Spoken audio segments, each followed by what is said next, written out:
Hello everyone, welcome to VAGRUS The Riven Realms. This is a new turn-based RPG by developer Lost Pilgrims, who kindly provided me with a code for the full release version that comes out on October 5th. The opening splash screen comes with a disclaimer: success is by no means guaranteed. We will probably lose everything several times before we get the hang of leading our travelling company. Sounds like something I'd enjoy, akin to Wildermyth or Dungeon of Naheulbeuk. So let's have the opening intro for you guys and give you an idea of what's going on, and then we'll get to the slightly more on-rails tutorial. So if we go into the extras here, we can replay that intro for you. Timestamps down below if you want to jump around. The Riven Realms, they call it. What a fine poetic name for something as rotten and twisted as our land has become. It was not always so. Long ago, the old empire, the noblest and most enduring society created by humankind, spanned almost the entire continent of Zerine, the cradle of man.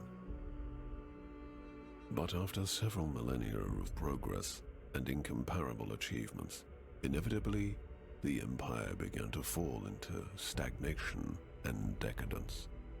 Desperately holding on to their privileges and resisting change while trying to avert the collapse of the realm, the emperor and his theocracy took to measures that were worthy of true despots in cruelty.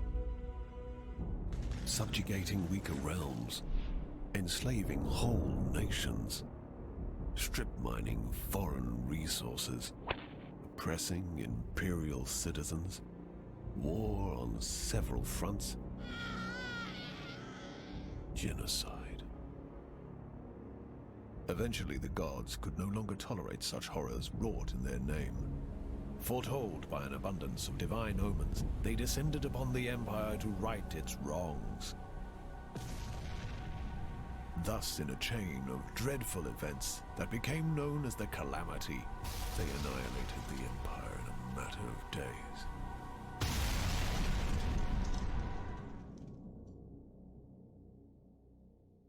The gods then finally saw what they had done in their anger and confusion.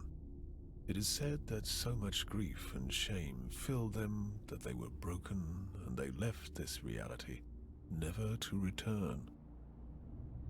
The continent and its inhabitants seemed dead, but at length survivors began to crawl out of their hiding holes and faced a land that no longer welcomed them. Arcane anomalies, the fallout of the Calamity, now riddled the continent, and people realized that they had to share their new home with changed and twisted creatures. Terrible beings entered through the cracks in the tapestry of reality and rose to rule over the natives. In time, these new powers rebuilt the fallen empire in their own image, and the Riven Realms, now godless and vengeful, reincarnated from the ashes. The inhabitants of the land, such as I, now eke out a living under the crushing rule of the new empire. The continent itself constantly resists our every attempt at building a cozy home for ourselves. As travel is dangerous, many ventures specialize in transferring cargo and passengers over bleak and deadly leagues of land. Others try to take everything of value from said travelers, or attempt to find buried treasures among the ruins of the old empire. The leaders of the endeavors are, some say, the bravest men and women of the Riven Realms. Such a leader is called a VAGRUS.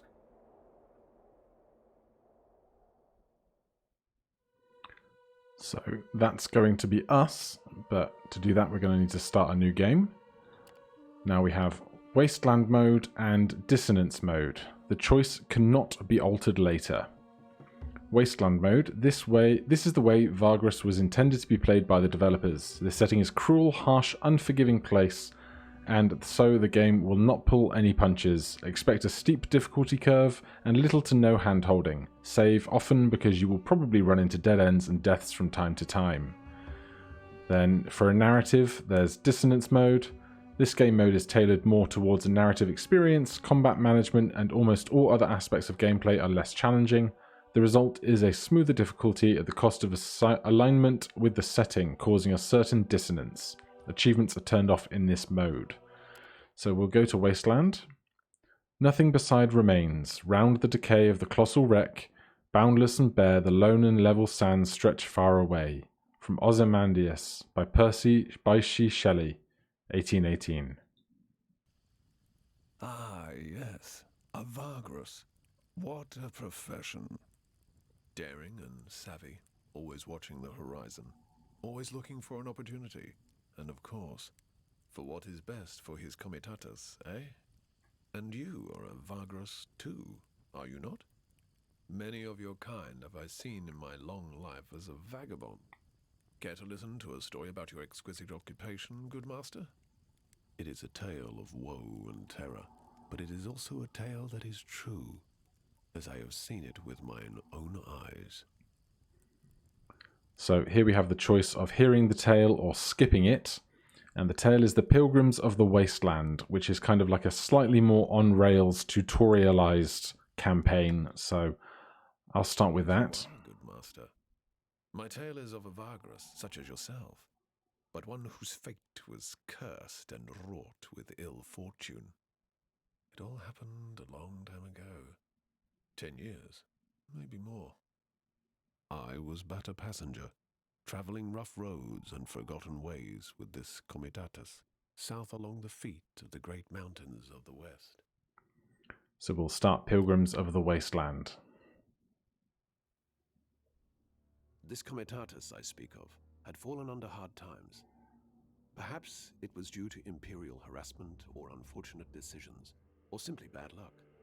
Hierophants, saint of roads, does not always smile on us mere mortals. But however it came to pass, their coin was drying up, and their opportunities seemed few and far between. One of the last chances their VAGRUS saw was to travel to the remote town of Scrapheap and spend their remaining funds to stock up on cheap scrap metal. This metal could be sold for great profit over in the east and south. It wasn't a bad plan, truly, but it was not without risks either. So it looks like this is our map ahead. We've got the banner for where the party currently is, and they're heading towards Scrapheap. Welcome to Pilgrims of the Wasteland, a standalone story of VAGRUS The Riven Realms. It serves as an introduction to the setting and also as a tutorial to the game. It behooves you to read the tutorial text and follow the instructions to gain a better understanding of how the game works. The icon can be clicked in the tutorial window to show what the sections is referring to via a pointer. Note that you have to be on the right UI screen for the pointer to appear. Although VAGRUS is an open world game, due to Pilgrims of the Wasteland being a tutorial, it progresses along a narrow guided path in the beginning and opens up only later, after the core mechanics have been introduced.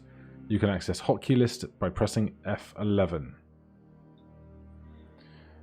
On the campaign map, your comitatus, travelling company, always occupies a node, and moves between nodes through paths. Moving along paths costs movement points indicated next to each path. Every in-game day you have a number of movement points to spend before you need to camp. To move, click a nearby node and select Move from the radial menu. You can select a node that is further away. The movement point cost of moving there will be calculated and the path highlighted. Move to Scrapheap. So up here we have 9 out of 9 movement, and max movement is 9. And a bunch of other stats that I'm sure we'll learn about. So we're moving to Scrapheap. It's going to take us 6 movement points to get there. Most of the story is preserved through interactive text called events. Events let you make different choices across each step. Some choices have a number of consequences, while others have various dependencies. Dependencies mean that you can only pick a certain choice if you have the right prerequisites, skills, perks, characters, and so on. To select a choice, click on it or use 1 to 9 on your keyboard to select the one you would like. Navigate to this event to its end. Having gone ahead of the column with a handful of scouts, you watch from afar as your comitatus slowly trudges along broken terrain, making its way south, pondering among dormant geysers. All around you, the hills smoulder lazily in the perpetual twilight. "Are you all right?" Yavik's voice resonates with sympathy as he appears next to you on the ridge. You nod slowly, but do not look at him. your gaze lost in the distance where ash cloaks the horizon and the towering mountains to the south and west. You turn to your commies and note his supportive smile. You and Naheulbeuk have been traveling the realms together for years now. There's no person in the world you trust more than him, except perhaps yourself. I know you feel more that your right hands are tied, but like I said before, you made the right choice by leading us here. Time will tell, but I still have my doubts. It's a long shot and you know it.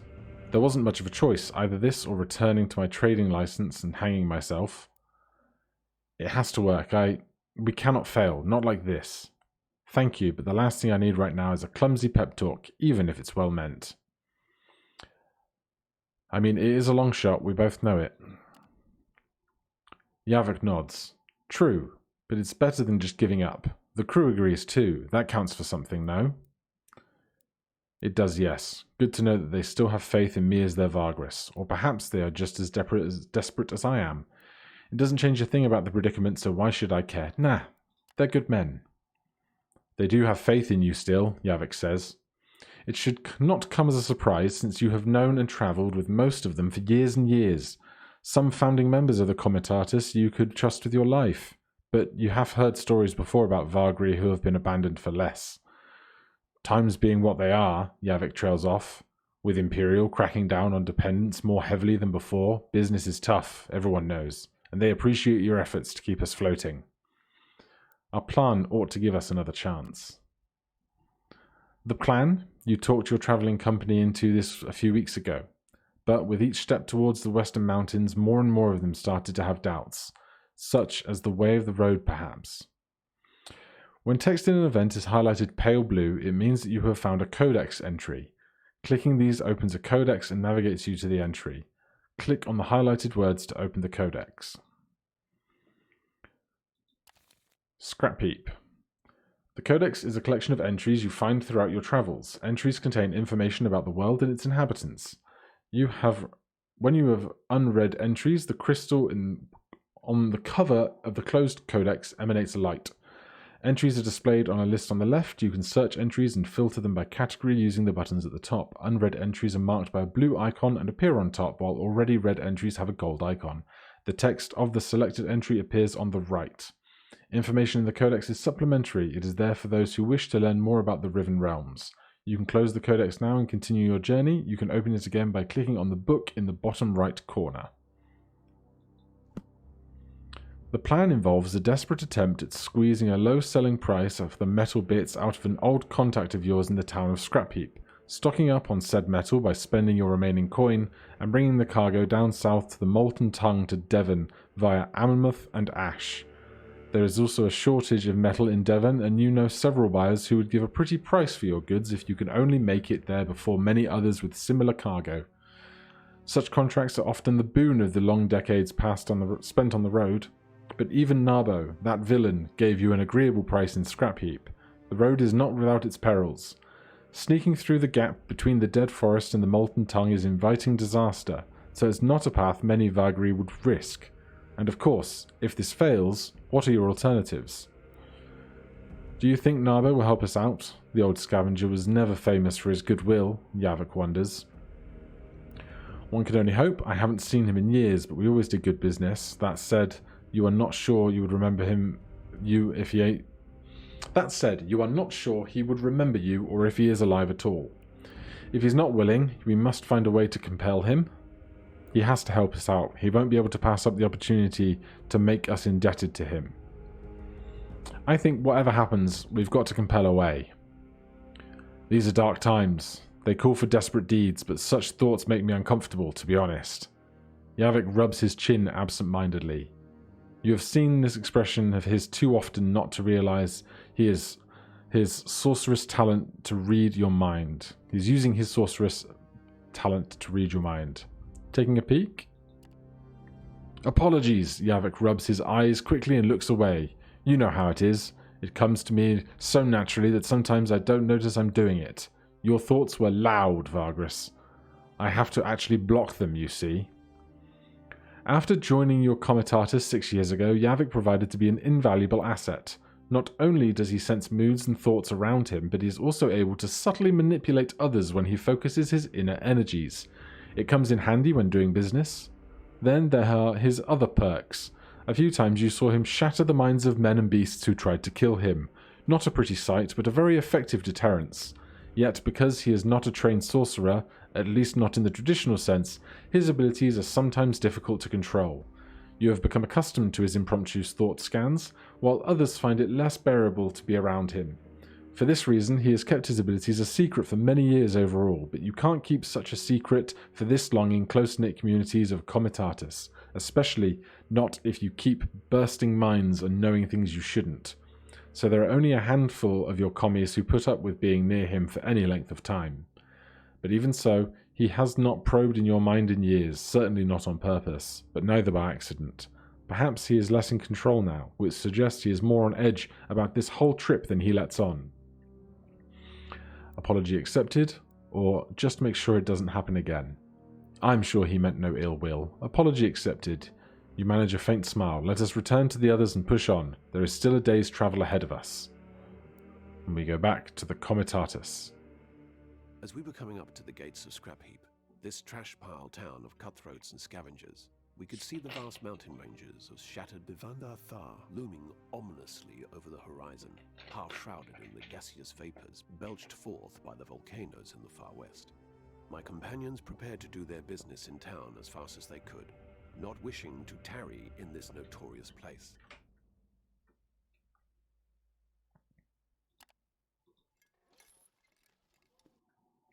So we reach Scrapheap. When the Comitatus enters a settlement, you can select from a variety of options, each on a separate pane, revolving around resting, resupplying, and trading. You also have the opportunity to initiate stories located at the settlement. This time, only the stories pane is active. Follow the only available story. That's these. At the foot of the ever-fuming mountain of the ancient dwarven kingdom lies Scrapheap, the town of scavengers. Debris and junk is piled into veritable hills upon which the rickety homes of the decrepit inhabitants stand precariously. Ash lingers everywhere and the sun is almost always absent from the twilit skies. Deals are struck day and night over the precious metal scraps gathered in the ruins of nearby Devendar Thar, while the Heap King oversees all from his dreaded tower. Shady eyes in soot-covered faces watch from under ash-laden awnings. Life is cheaper than iron here, some say. Track down Narbo. Can he be convinced to help us out? You make your way to Rath's Stash, a notorious watering hole tucked away in a small street just beneath the imposing tower of the Heap King, but not quite under its immense shadow. Few frequent the establishment, which makes it perfect for Narbo and his little operation of honest merchants. Apparently, the knave is not only alive, but has done well for himself in the past decade or so. Taking only Yavik, you leave the Comitatus to take care of Titus, your quartermaster, while you are gone negotiating. Oh God. Ash is flitting from the black sky as you cross the street and nod to the bouncer of the Rath's Stash. You give him your sidearms quietly. Rules are rules, at least as long as they can enforce them. Yet they have courtesy of allowing you to keep your dagger, and of course they have no idea what Yavik is capable of, should it come to a scuffle. Not that you expect such a thing, but with Narbo one never knows. Though you have told your crew that he and you go way back, the entrepreneur is a capricious and manipulative man with whom you did not part on the best of terms. Does he remember that? Surely. Could he be persuaded to take your proposal? Who knows? Your eyes slowly adjust to the dimness of the tavern's interior. Only a few candles and a lamp at the bar illuminate the common room.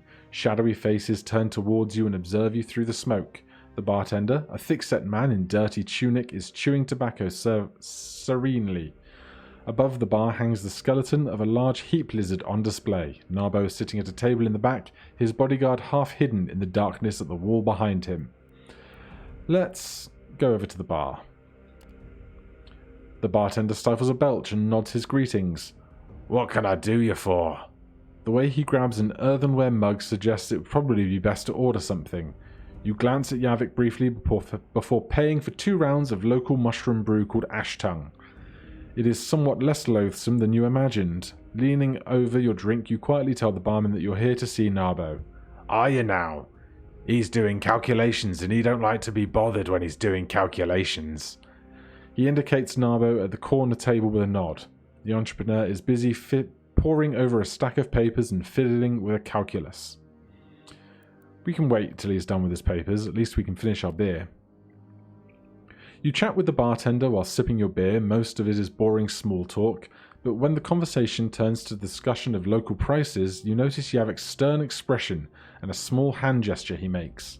This is a signal you two have been using for a long time now, indicating that he has gleaned something from the man's surface thoughts. When minutes later the bartender goes to the back to check on the kitchen, Yavik leans closer. Apparently there's a supplier of meat and mushrooms that has a surplus on his hands and wants to get rid of quickly. You can't help but smile and nod. This could save you a lot of coin. Also, your friend Narbo seems to be having some trouble with a package. In his mind, it is a constant frustration in connection with the Heap King. You nod to Yavik and notice how sleazy merchant has stopped fiddling with his calculus and is now looking at some papers listlessly. It is time. You walk over to Narbo's table. The entrepreneur looks up from a stack of papers in front of him and rubs his eyes. Narbo is a corpulent man with bushy dark beard and few missing teeth. Part of his face is covered in scars similar to those left by old burns. That, coupled with his withered and mutated left arm that hangs limply at his side, it is a clear indication of the taint. The merchant wears a leather jerkin studded with small bronze and bone coins, a sign of wealth and boldness. His bodyguard, a lithe man with tribal tattoos and an outfit made of leather, moves his hand calmly to a spear that leans against the wall.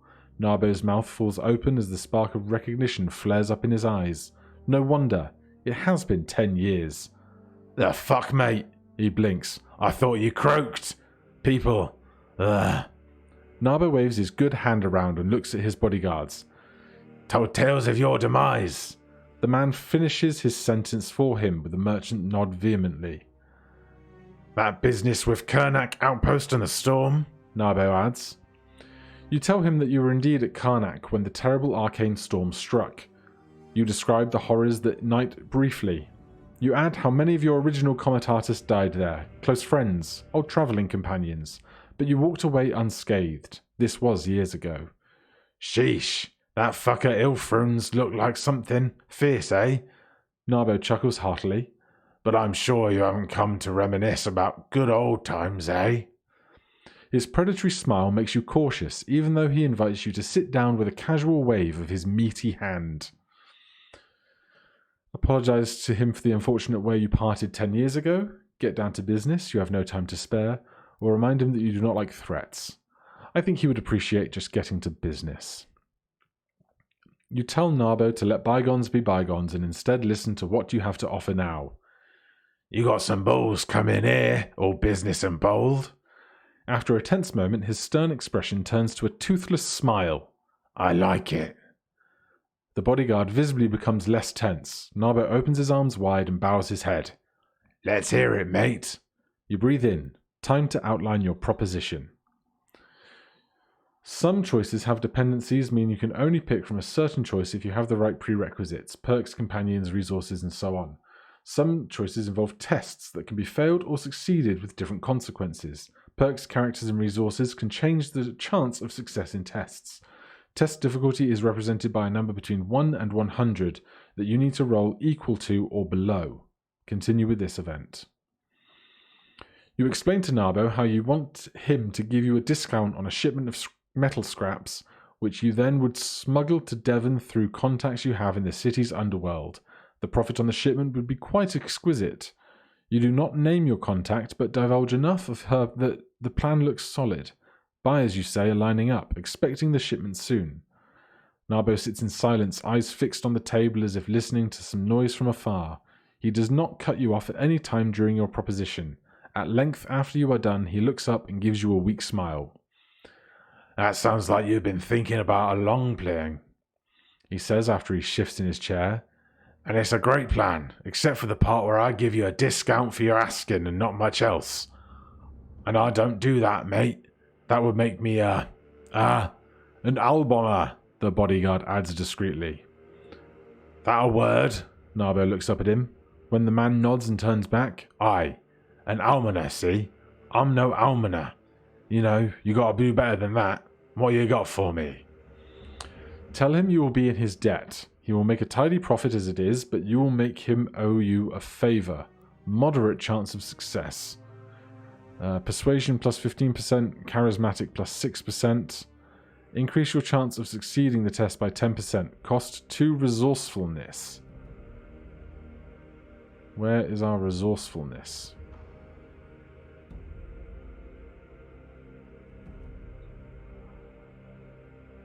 Remind him that you two used to make a great team and this could rekindle that partnership. Very low chance of success.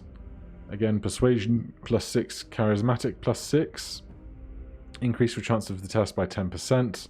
Locked. Enhanced leadership perk required. Reveal that you are in a bad spot and this is your last chance. Or Naheulbeuk's secret value must exceed the requirement. Let him know that in exchange for his help, you can help him out with a problem he might have right now. We found out about a problem at the bar, so let's give that a go. Provided that Naheulbeuk's secret value must exceed the requirement. Naheulbeuk's jaw drops when you insinuate that you know about his little problem. Fuck me, mate. You are better connected than I thought. Or you have something up your sleeve. The merchant says while he eyes Yavik suspiciously. For a while he's quiet, then he looks up and narrows his eyes. Tell you what, I think we can help each other. You headed to Devon by the way of Avon, eh? When you nod, Naheulbeuk leans closer and signals his bodyguard. The man with the dreadlocks steps closer and carefully produces a small packet from beneath his leather jerkin, then puts it into the merchant's palm. This here little fellas is mighty important to me, see? If you take this out of the city and deliver it to me, to my associate in Avonham, we're even. You get your discount scrap from me. The merchant offers you the package. Yavik draws in a breath before he could speak. Naheulbeuk interrupts him. And before pretty boy asks you, no, I won't tell you what's in it and I don't think about even opening it. What I say is, it ain't dangerous to you yourself, but you might want to keep it hidden from the damn militia of good old Scrapheap. You take the package. The way Naheulbeuk glares at you makes it clear you have no other choice. This might be the opportunity you had hoped for. The package is small enough to fit your palm, feels very light and is wrapped in fine leather. You pocket it after briefly observing it. You'll be looking for a man named Sokornin in Avernham. He ain't to be trifled with either. Just tell him I sent you and you'll be fine. You can find him and his men in Lavernus's watering hole most of the time. Give this little fella to him and only him. Understand? After you assure him you do, Naheulbeuk instructs you to give him an hour, then look for his people at the market and simply introduce yourself.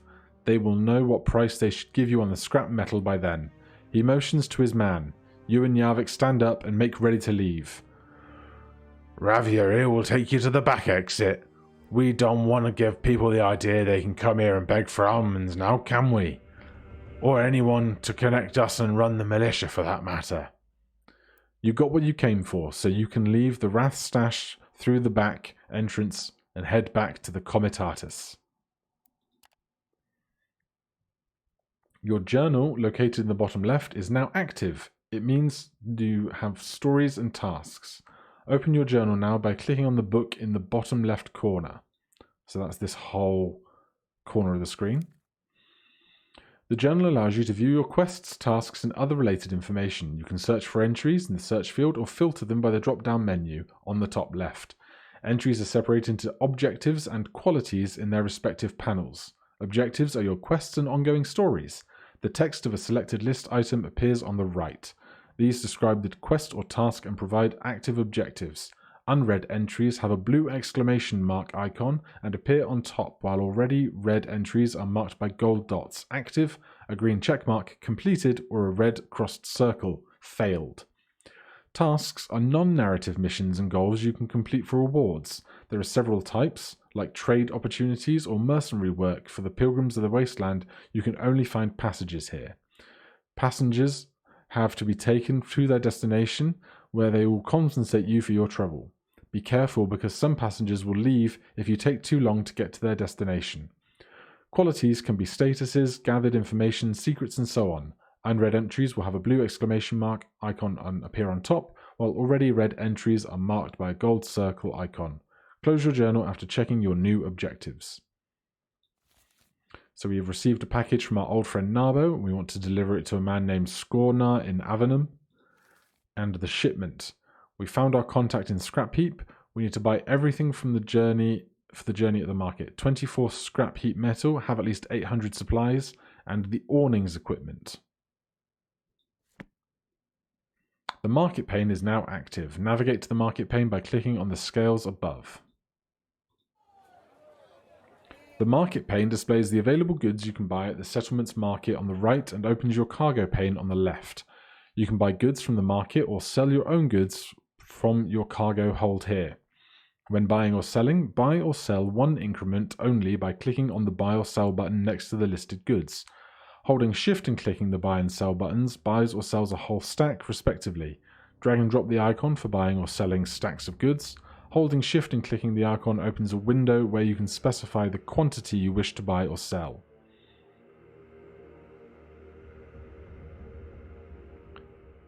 Purchase 24 scrap metal and additional supplies until you have 800 units. Well, there's only 24 scrap metal, so we want all of that. And we have 198 cargo. How much did it want us to have?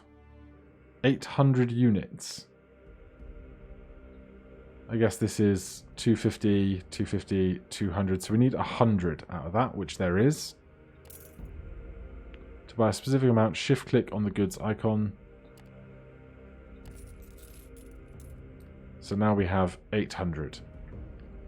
Equipment that you can attach to the Comitatus is sold on some markets or found throughout your travels. They provide bonuses and upgrades. You can switch between the market of goods and equipment by using the buttons on the list of items in the marketplace. Switch to the equipment tab and purchase the awnings equipment from the market. So that's going to be one of these. Oh no, it's this larger tab above. Awnings. Minus 20 consumption for worker, minus 10 consumptions for slaves. Linen awnings stretched over saddles and carts to block harmful weather effects and provide shade. Buy one of those. Equipment you own are in a pool in the below the Comitatus illustration. In order to gain their bonuses, you need to equip them first by dragging and dropping them onto the appropriate slot on the illustration. Equipment can only be placed in the slot that matches its type, except for the equipment of any type can be placed into your miscellaneous slot. You can unequip equipment by dragging it back to the list. So this wants to go... Where did you go, sir?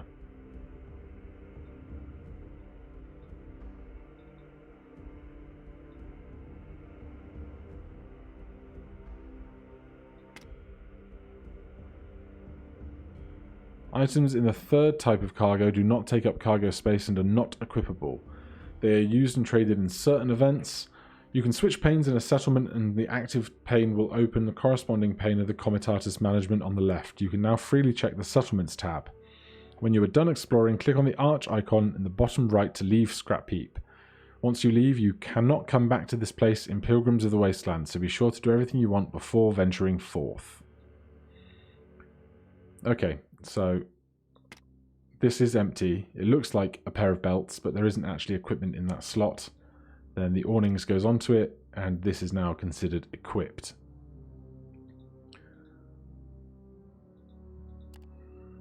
So we could buy some coal if we wanted to. Essential to smelting and a slew of other industries, coal is mined near the western mountains and the eastern swamps. Consult the price history feature for known market prices.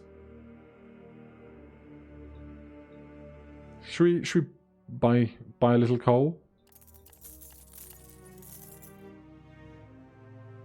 Alright, we spent all of our money on coal apparently.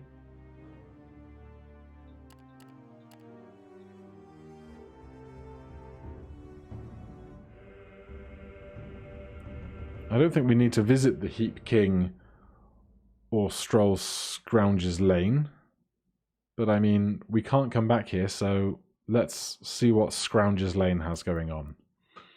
You and Yavik roam the dingy market called Scrounger's Lane at the foot of the great heap upon which the tower of the Heap King is built. Ash-covered awnings and dirty stalls line the labyrinthine streets, with stiflingly narrow alleys and tiny squares adding to the general confusion. Sometimes it's difficult to tell a shop from a dilapidated home, and for a good reason. Most people who live here are also merchants to some extent. And even though the King's Heap militia is there to keep the peace, you can't help but notice all the shifty gazes from deplorable types aimed at you. We can take a look at local prices and goods. Find a merchant who is selling cheap supplies. Cheap supplies value must exceed the requirement. I don't know what the cheap supplies value must be. You recall a little shop hidden in an alley. Its owner used to peddle dwarven curiosities. Perhaps it's still there. High chance of success. I mean, we don't have much cash anymore, but we'll try. Test success, 41 to 70. I guess we wanted to roll under a 70 and we rolled a 41. The small shop is still there at the end of the Serpentine Alley on the south side of the market district. Standing outside of it, you notice how it is in much worse shape than you remember.